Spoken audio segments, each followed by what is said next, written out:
पेटवल्या ज्ञानाच्या ज्योती, स्त्रियांच्या अंधाऱ्या जीवनात पेटवल्या ज्ञानाच्या ज्योती. म्हणूनच तर आज जगती अमर आहे सावित्री, अमर आहे सावित्री. अंधाराकडून प्रकाशाकडे नेणारी एक क्रांती ज्योत, पहिल्या भारतीय शिक्षिका, मुख्याध्यापिका, स्त्री शिक्षणाच्या प्रणेत्या, विद्येची जननी, समस्त स्त्रियांना शिक्षणाच्या उजेडाची वाट दाखवणाऱ्या क्रांतीज्योती सावित्रीबाई फुले. ज्या काळात मुली जन्माला येणं पाप होतं, ज्या काळात मुली 9-10 वर्षाच्या झाल्या की त्यांचं लग्न एका वयोवृद्ध व्यक्ती किंवा त्यांच्यापेक्षा 20 ते 25 वर्षांनी मोठे असणाऱ्या व्यक्तीशी लावून दिले जायचे, असा भयंकर काळ होता. या काळात महिलांना शिक्षणाचे अधिकार नव्हते, कारण तेथील कर्मठ लोकांना माहिती होतं की ही जबला नारी जर सबला झाली तर कर्मठ लोकांचा तबला वाजवल्याशिवाय राहणार नाही. अशा अंधकारमय जगात एका वाघिणीचा जन्म झाला आणि त्या वाघिणीचे नाव सावित्रीबाई फुले असे होते. त्यांचा जन्म 3 जानेवारी 1831 रोजी सातारा जिल्ह्यातील नायगाव या गावी झाला. त्यांच्या आईचे नाव लक्ष्मीबाई व वडिलांचे नाव इंदोजी नेवसे पाटील होते.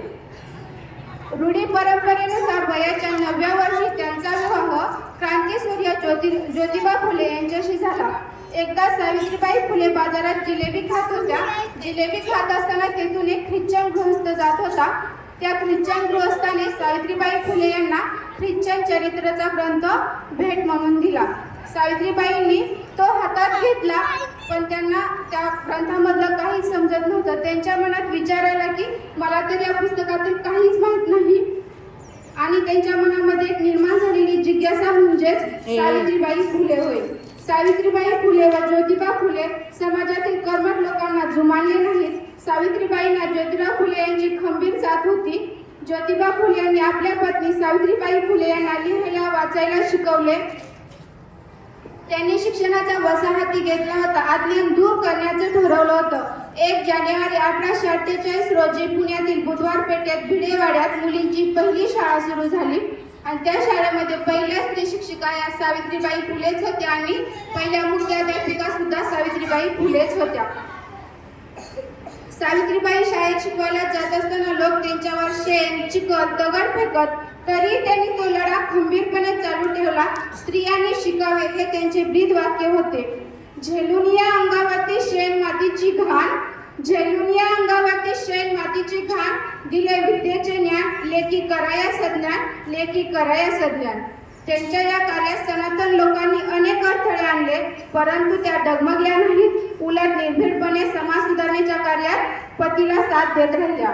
याशिवाय केशवपंत, सती यासारख्या समाजविरोधक रूढी बंद व्हाव्यात यासाठी त्यांनी आंदोलने केली.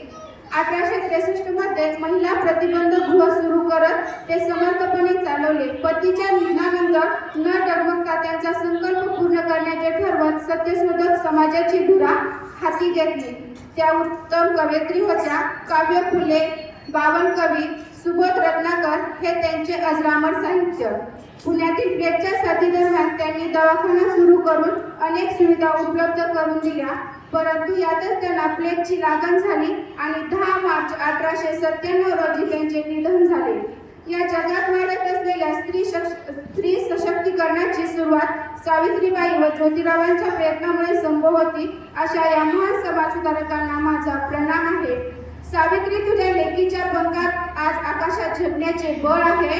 सावित्री, तुझ्या लेकीच्या पंखात आज आकाशात झेपवण्याचे बळ आहे. हे तू केलेल्या कर्तृत्वाचेच फळ आहे. हे तू केलेल्या कर्तृत्वाचेच फळ आहे. जय ज्योती, जय क्रांती, जय सावित्री. धन्यवाद.